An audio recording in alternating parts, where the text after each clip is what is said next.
Hello guys, good morning यार, good morning, good evening, good night, good afternoon. जब भी आप देख रहे हो तो कैसा है आप लोग? बढ़िया। उम्मीद कर रहे हैं बढ़िया होंगे, है ना। बढ़िया उम्मीद करना चाहिए, बुरा तो कुछ उम्मीद कर नहीं सकते, है ना। अच्छे से अच्छे पढ़ाई लिखाई चलनी चाहिए। स्कूल ऑलमोस्ट जो है आपके स्टार्ट होने वाले होंगे, है ना। कुछ लोगों को स्कूल स्टार्ट भी होगा होंगे, और स्कूल के स्टार्ट होते ही आपके पास जो है एग्जाम्स वगैरह का सिलसिला स्टार्ट हो जाएगा। अभी आप क्लास 10th में हैं, बस कुछ बातों का ध्यान जरूर रखना, ठीक है। चलो तो एक बार मैं रिकॉल करा दूँ। हमने अभी तक जो शायद ये 4th लेक्चर अपना, ठीक है। इसके पहले जो हमने 3.1 पूरा कंप्लीट किया, है ना, जिसमें हमने जो है consistent, inconsistent, intersecting, parallel line, coincident line, है ना। फिर आपने A1/A2, B1/B2, C1/C2 ये सब चीज़ें कंपेयर करके देखा। Unique solution, no solution, parallel line और हम सब देखा ना, इनफाइनाइटली मैनी सोल्यूशंस, ठीक है।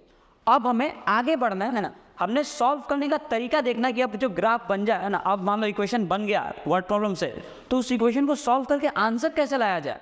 हर बार ग्राफ तो नहीं बना सकते ना। आपने देखो ग्राफ बनाना किसी को नहीं पसंद है, ठीक है। ग्राफ बनाना किसी को नहीं पसंद है, ऑब्वियसली कहाँ से पसंद है, बहुत मेहनत करनी पड़ती है, ठीक है। तो अब जो है लेकिन ग्राफ से आपके बहुत बड़े बड़े क्वेश्चन सॉल्व हो जाते हैं, ये बात भी सच्चाई है ना। आगे 11th-12th में ग्राफ आपके लिए बहुत इंपॉर्टेंट रहेगा, तो ग्राफ को मिस मत करना, ठीक है। अगर ग्राफ इंपॉर्टेंट नहीं है तो शायद मैं भी इतना डिटेल में नहीं करवाता आपको ग्राफ, ठीक है। इंपॉर्टेंट तो बहुत होता है, कर लेना कैसे भी करके, ठीक है सर। तो ग्राफ वाले से हमने सॉल्व करना सीख लिया था, लेकिन ग्राफ वाले मेथड में क्या दिक्कत है, बहुत दिक्कत है। दिक्कत क्या, वो एक्यूरेट आंसर हर बार नहीं दे पाएगा। जैसे आप समझे, अगर मान लो in the previous section we have discussed to solve a pair of linear equation graphically, the graphical method is not much convenient. ये उतना कन्वीनियंट नहीं है। क्यों नहीं है? इन केसेस, किस किस केस में कन्वीनियंट नहीं है? जैसे मान लो कभी नॉन इंटीग्रल कोऑर्डिनेट्स आ गए, non integral coordinates. Non integral coordinates का मतलब क्या हुआ सर? मतलब उसके जो कोऑर्डिनेट आए वो एक इंटीजर ना है। जैसे ये आ गया √3, है ना। कोऑर्डिनेट आ गया आपका √3, 2 √7। अब ये x की वैल्यू आई, तो कहाँ पे प्लॉट करोगे, कैसे प्लॉट करोगे आप, है ना। आपका मान लो ये नॉन इंटीग्रल -1.75, 3.3 आ गया, कैसे प्लॉट करेंगे आप, है ना।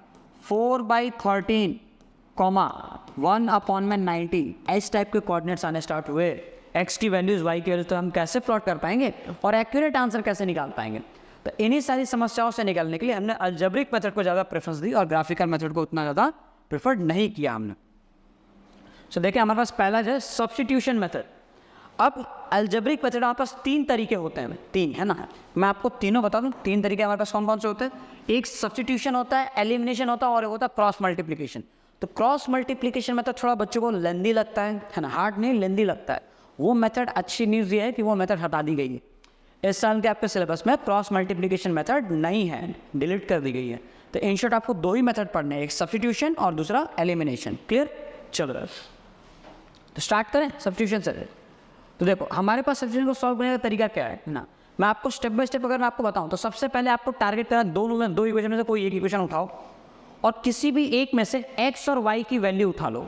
या तो x की निकालो या तो y की निकालो। जैसे अगर आपने पहला पिक किया तो पहले में से x की वैल्यू निकालो, ठीक है, और दूसरे में रखो।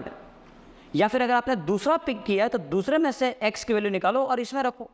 क्या ज़रूरी है सर x की वैल्यू निकालो? नहीं, y का भी निकाल सकते हो आप। y की वैल्यू निकालो और इसमें रखो, और इसमें से अगर y निकालो तो आप इसमें रखो।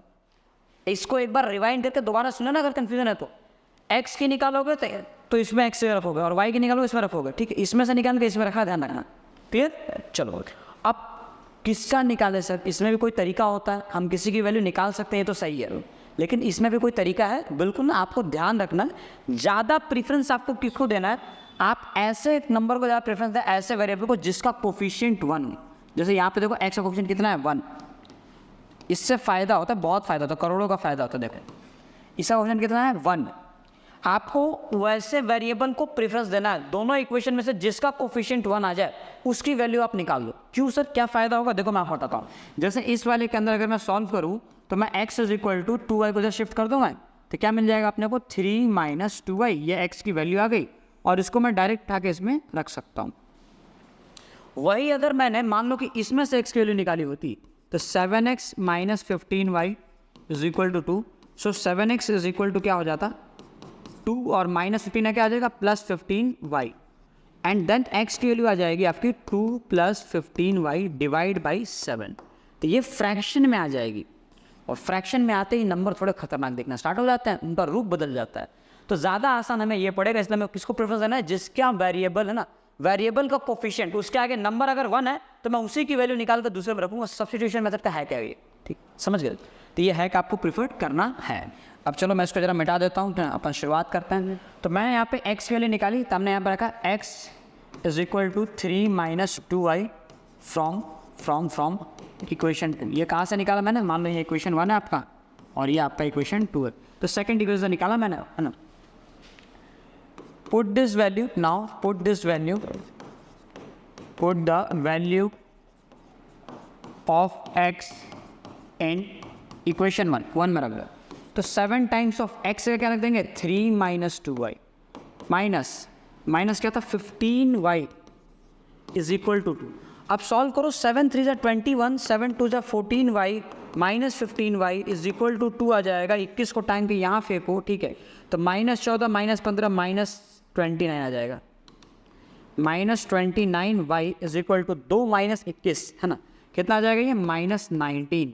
सो y की वैल्यू कितनी आ गई, minus 19 over 29, minus minus cancel, तो ये आपको y की वैल्यू मिल गई 19/29। समझ आ गई चीज़ें, बिल्कुल समझ में आ गई। अब अगर सर y की वैल्यू ये है तो x की वैल्यू क्या होगी, उसकी भी निकाल लेंगे। कैसे निकाल लेंगे, देखो आपने इस चीज़ को रखा था ना x की वैल्यू, ये यहाँ पर रख दो, है ना। तो हमने देखा था x इज इक्वल टू क्या है, 3 माइनस 2y, तो रख दो x is equal to 3 minus 2 times of y की जगह 19/29।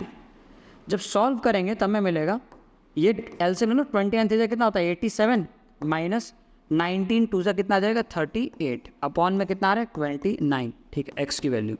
सो finally x is equal to, है ना, 17 माइनस 8, ये आपका 9 आ जाएगा और ये हो जाएगा आपका 7 माइनस 3 4, 49 अपॉन में 29, तो ये आपकी x की वैल्यू आ गई। इस तरीके से आप सब्स्टिट्यूशन मेथड का इस्तेमाल करके सवालों को सॉल्व कर सकते हो। क्लियर, चलो अगला सवाल कर रहा है।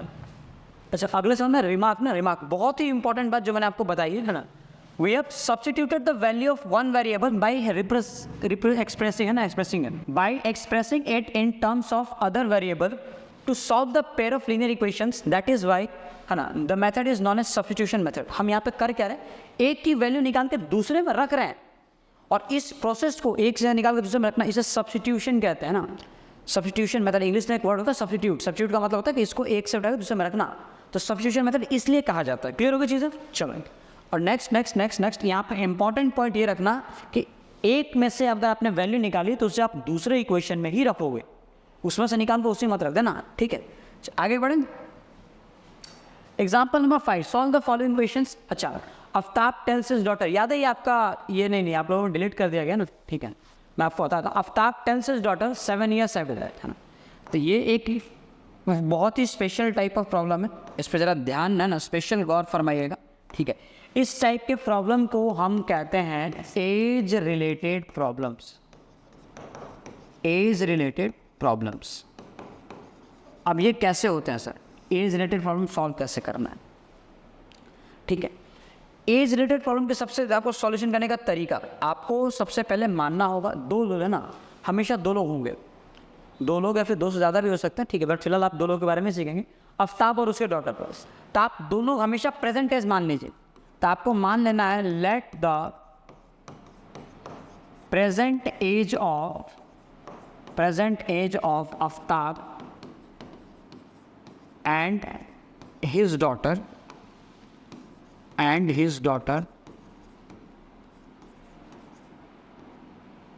Daughter be X and Y years respectively। Done, ठीक है, ये हमने मान लिया।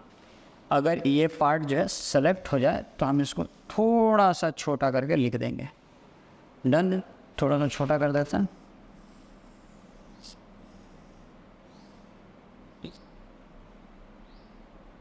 डन, चलो हो गया अपना काम। Let the present age of Aftab and his daughter be X and Y years respectively। अब आगे क्या लिखा है, 7 years हो गए। एज रिलेटेड प्रॉब्लम में हमेशा ऐसा आएगा कि आपको प्रेजेंट एज मानना है।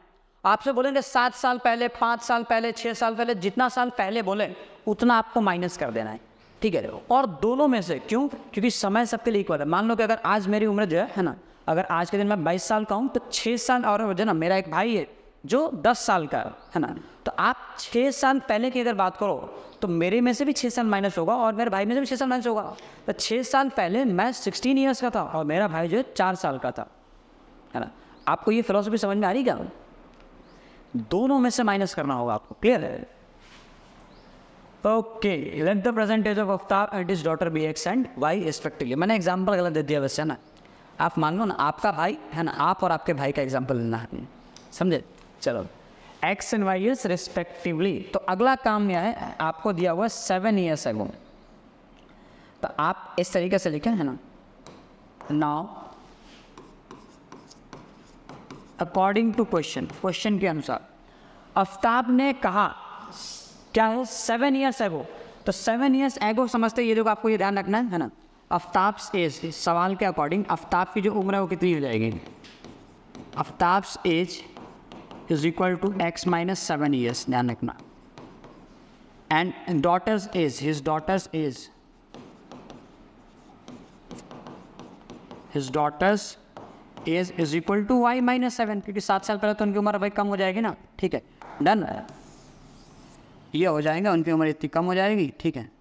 और इसको हमने यहाँ पे ऐसे रख दिया सजा के। अब आगे बढ़ना है। अब सवाल के अनुसार जो आपको लिखा हुआ है, ठीक है, सवाल के अनुसार जो लिखा हुआ है, ठीक है, इसको यहाँ कर दो, ठीक है, और इस चीज़ को हम यहाँ कर देते हैं।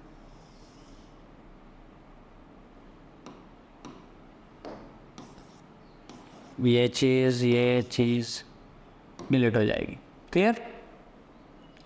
नाउ अकॉर्डिंग टू क्वेश्चन के अनुसार, ठीक है।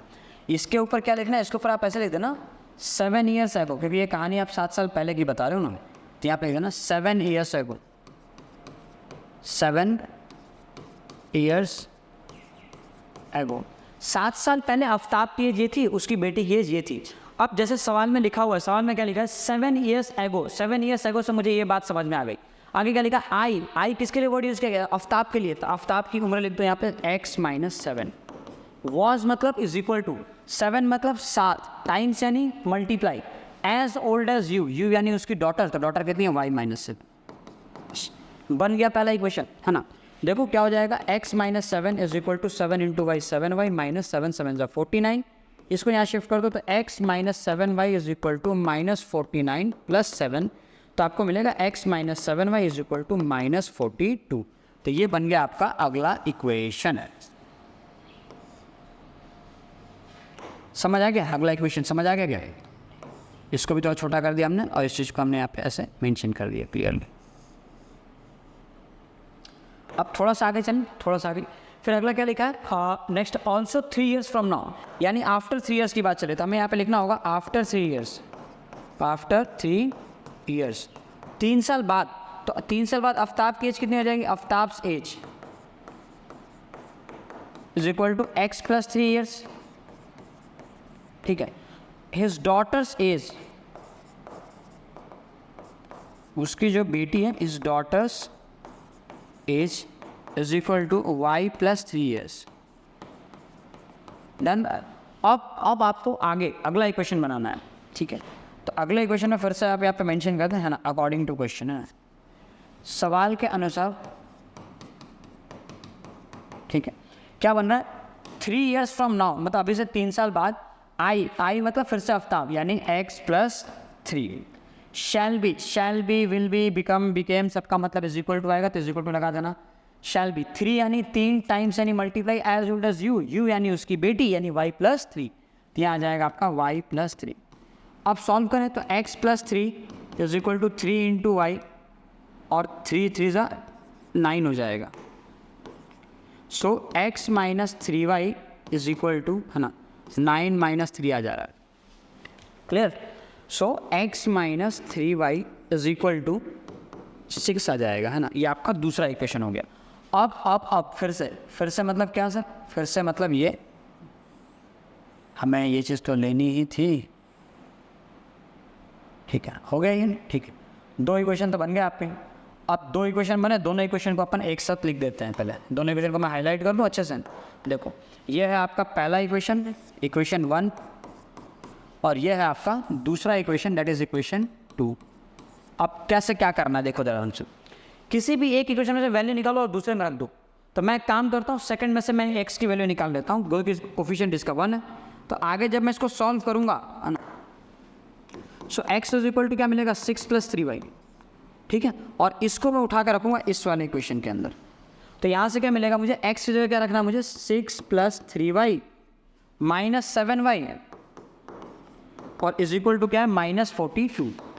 देखो तो ये 6 को टांग के यहाँ फेंको तो -48 हो जाएगा, ठीक। तो यहाँ से मिला 3y - 7y। देखो 3y में से 7y के कितना आ जाएगा -4y, और -42 है ना, और यहाँ पे आपने माइनस इसलिए -48, माइनस माइनस कट गया, 12 4 48, तो y की वैल्यू 12 आ गई।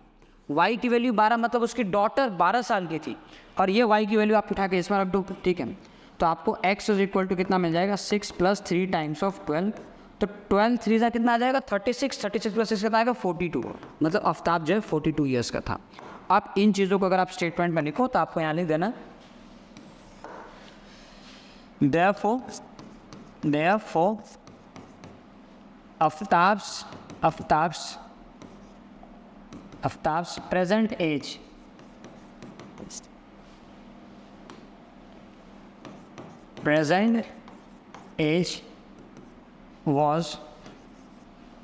age जो उसके करंट उम्र जो थी कितनी थी वो 42 ईयर्स थी, 42 years, and his daughter's as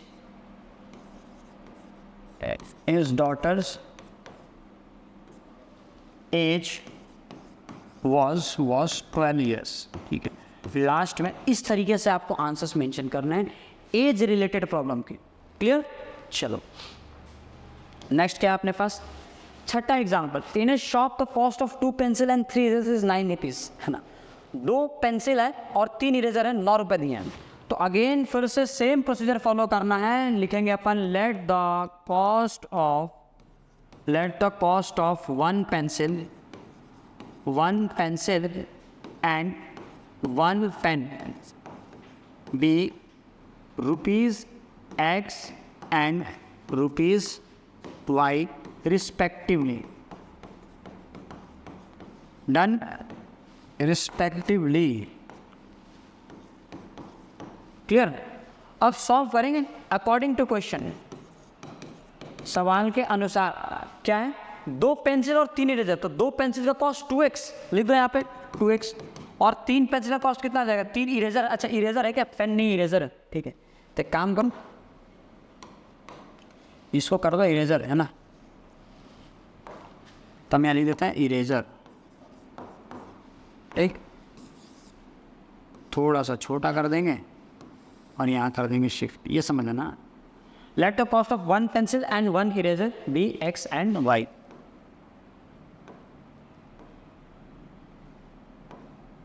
ठीक है, पहले ही सही था, ठीक है।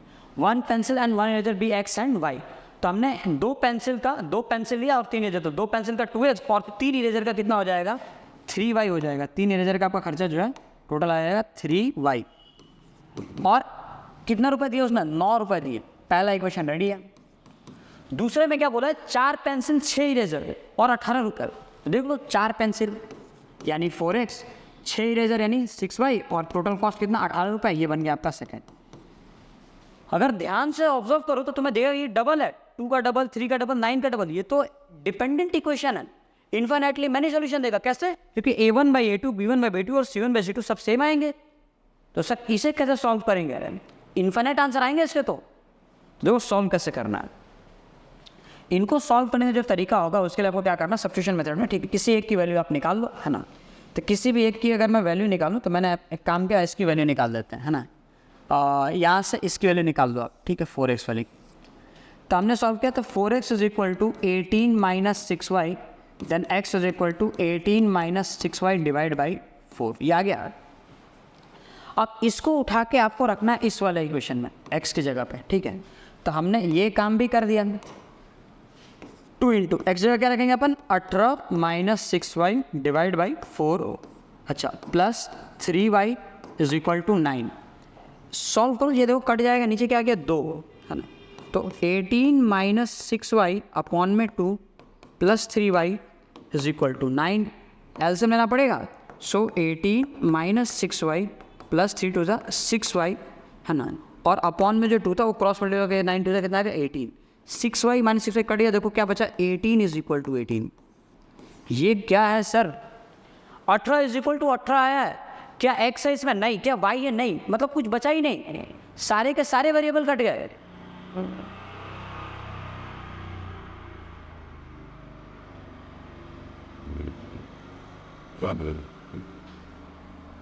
सिर्फ नंबर बचा है 18 और 18, दोनों के दोनों इक्वल है।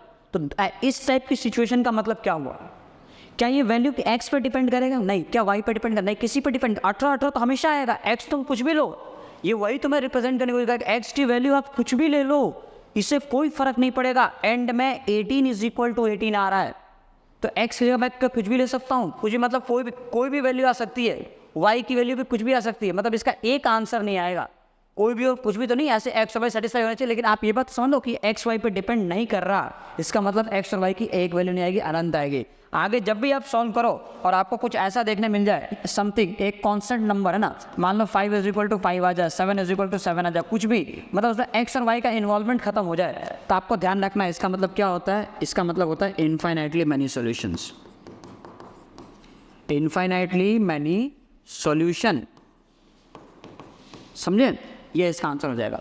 और कहीं जाके आपको ऐसा देखने मिल जाए कि 5 इज इक्वल टू 7 दे दे, 8 इज इक्वल टू 13 दे दे, मतलब ऐसे दो नंबर जो अलग है और वो इक्वल आ जाए सॉल्व करने पे, तो इसका मतलब होता है नो सॉल्यूशन। ध्यान रखना, मैंने आपको दोनों चीज़ें बता दी, ठीक है, तो ये चीज़ें आपको ऐसे याद रखनी है। क्लियर, चलिए आगे बढ़ें। Two rails are represented by the equations x plus 2y minus 4 and 2x plus 4y minus 12. Will the rail cross each other? ठीक है, चेक करना क्रॉस कहीं नहीं करेगा, ठीक है। तो देखो एक लिखा है 1/2 और 1/2, ठीक है, नहीं करेंगे, पैरेलल लाइन्स आएगी, सॉल्व करते हैं अलग अपन इसको, है ना। देखो तो पहला दिया हुआ है कि x plus 2y minus 4 is equal to 0, और दूसरा दिया हुआ आपके पास 2x plus 4y minus 12 is equal to 0, ठीक है। अब इसमें से मैं काम करता हूँ, मैं x की वैल्यू पहले वाले इक्वेशन से निकाल लेता हूँ, है ना, पहले वाले में से x की वैल्यू निकालूंगा, तो x इज इक्वल टू कितना आ जाएगा, x इज इक्वल टू हमारे पास आ जाएगा -4 माइनस 2y। अब ये x की वैल्यू उठा के मुझे क्या करना है, इस x की वैल्यू को उठा के मुझे इस वाले इक्वेशन में रखना है, ठीक है। तो रखते हैं, अब यहाँ पर रख देते हैं, ठीक है, यहाँ सॉल्व कर रहा हूँ मैं आगे। तो 2 टाइम्स ऑफ x का क्या रखूँगा मैं, x का मुझे क्या रखना है, -4 माइनस 2y, ठीक, और प्लस क्या है 4y इज इक्वल टू नहीं -12 इज इक्वल टू 0। क्लियर, ठीक। अब जब सॉल्व करो, ठीक है, आप एक काम करें, ये 2 4 -8 है ना, और अगेन है ना, दिख रहा है ये 2 4 -8 आ गया, और 2 इंटू 2 जो है -4y आ जाएगा। सेम यहाँ पे क्या आ रहा है +4y, और यहाँ पे क्या आ रहा है -12 और इज इक्वल टू क्या है 0।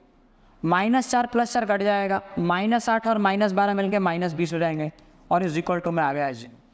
क्या -20 0 होता है क्या, कभी नहीं होता ना। तो ये एक ऐसा नंबर, दो नंबर दोनों अलग अलग है, और ये इज इक्वल टू अलग अलग, इज इक्वल टू आ जा रहा है, दो अलग अलग नंबर इक्वल टू तो कभी नहीं हो सकते। मैंने बताया था अगर ऐसा केस हो तो इसका मतलब क्या होता है, इसका मतलब होता है नो सॉल्यूशन, नो सॉल्यूशन।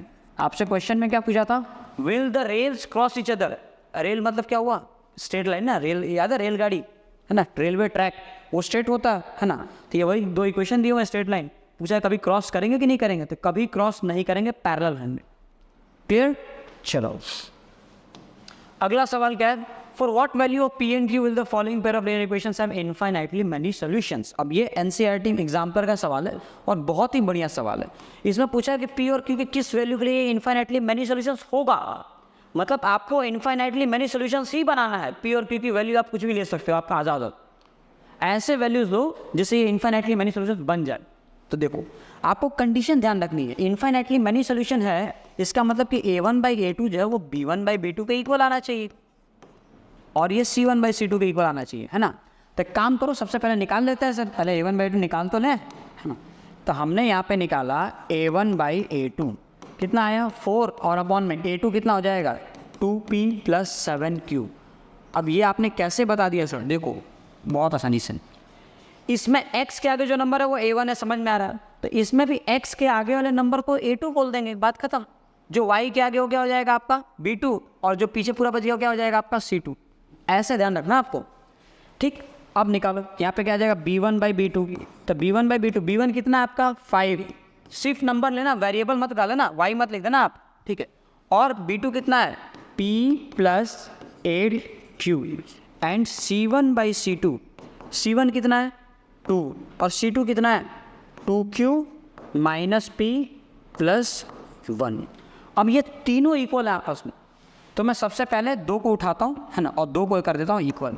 मैंने सबसे पहले उठाया इन दोनों को, तो मैंने लिखा 4/2p + 7q, है ना, ये, और इसको इक्वल कर दिया इसके, = 5/p + 8q। क्रॉस मल्टीप्लाई करेंगे, ये इधर आएगा और ये आएगा इधर, ठीक है। कितना हो जाएगा 4p + 4 8 = 32q = 10p + 7 5 = 35q। जब सॉल्व करेंगे इसको इधर लेके आओ, तो ये ना ये इधर आएगा, ठीक है। तो क्या हो जाएगा 10p - 4p कितना आ जाएगा 6p, और 32q इधर माइनस हो जाएगा, 35 - 32 कितना आ जाएगा 3q, तो ये आ जाएगा आपका +3q और = में आ जाएगा 0। और दादा ना कॉमन लो दोनों से 3, तो 3 कॉमन पे क्या हो जाएगा ये 2p + q = 0, तो ये फाइनली आ गया आपका 2p + q = 0। एक इक्वेशन फिर से बना, पहला इक्वेशन, समझे, p और q भी इक्वेशन में फॉर्म बनेंगे, करेंगे। अगली बार में क्या करना है, पिछली बार में आपने क्या किया था, पिछली बार में आपने इन दोनों को उठा के इक्वल कर दिया था। अब क्या करो, अब फिर से कोई 2 उठा लो। आपने पहली बार में ये जोड़ी बनाई, तो ये जोड़ी आप दोबारा नहीं ले सकते, तो आपको कोई और जोड़ी लेनी पड़ेगी। काम करो, नीचे के दोनों उठा लो, ठीक है, इनको इक्वल कर देते हैं। तो हमने अगली बार में क्या किया कि 5 में क्या था p + 8 के, इसको हमने इक्वल कर दिया, ठीक है, = क्या हो जाएगा 2/2q - p + 1। क्रॉस मल्टीप्लाई फिर से, है ना, इधर ये इधर, तो कितना हो जाएगा क्रॉस मल्टीप्लाई करने पे 5 to ये हो जाएगा आपका 10q - 5p और +5 = के इस साइड देखो 2 × p कितना आ जाएगा 2p + 2 8 = 16q। अब शिफ्ट करो, है ना, ये इसको इधर लेके आ जाओ, ठीक है। इधर जब आप लेके आओगे तो कितना हो जाएगा 10q आपको इधर ही शिफ्ट करना चाहिए ना, p को आप फेवरेट रखो ना, p को आप इधर ही शिफ्ट कर दो। तो 2p + 5p कितना आ जाएगा 7p, क्लियर। 16 10 को इधर लेकर जाओ, क्या हो जाएगा -16 - 10 कितना आ जाएगा 6q आ जाएगा, तो ये आपका बच रहा है +6q, डन। और नेक्स्ट लाइन में +5 = +5 जाता है, = आपका 5 बच जाएगा। देखो बाकी सब को आपने उधर शिफ्ट कर दिया, 5 यही रह गया था, = में 5 आ गया। अब इसको करना है सॉल्व। आपके पास इनकी वैल्यू दिख रही है, ये दिख रहा है, 2 इक्वेशन बन गए आपके पास। अब किसी भी एक इक्वेशन में से, अभी तक आपने सब्स्टिट्यूशन मेथड सीखा है, तो किसी में से एक की वैल्यू निकाल के आप एक में रख देंगे दूसरे में।